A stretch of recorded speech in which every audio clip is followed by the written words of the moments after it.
Serce Jezusa to krynica lubowi.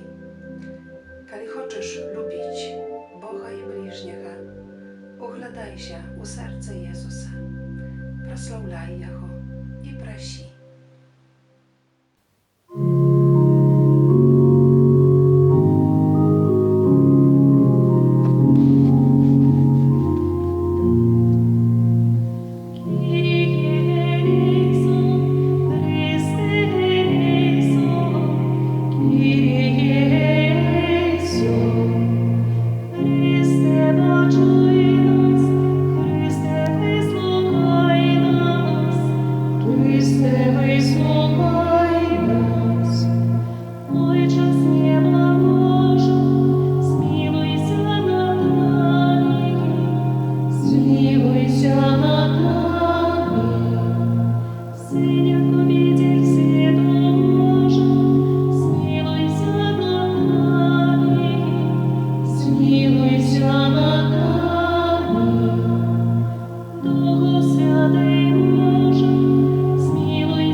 Серця Ісуса, у подавання і цання вісного.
Jezu cichy i pokorny sercem, Uczyni serce nasze do Twojego podobnymi.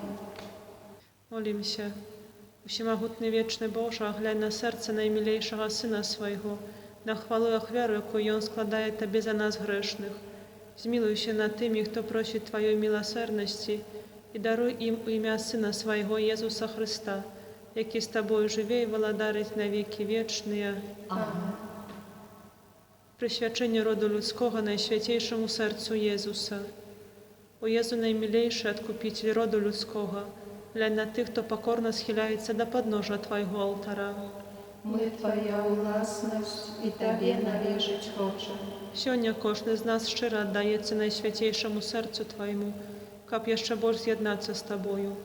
Многие зусім не ведают Тебе, многие отвернулись от Тебе, погарджаючи заповедями Твоими.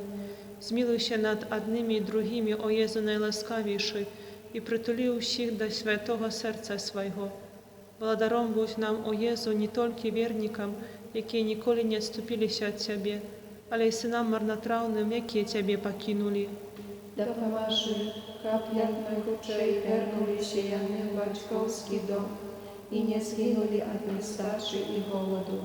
Будь благодаром для тих, хто помилково ці праздня згоду одлучився від Тебе. Приведи їх до пристанку правди і единства віри, каб хутко настала одна учарня і один пастир, а дари костел Твой безпечною свободою, дай всім народам супокой згоду. Учини, каб на всій землі, від краю до краю, один узносився голос. Хвала Божому серцю, раз якое прийшло для нас збавлення. Йому хвала і пошана навеки. Амин.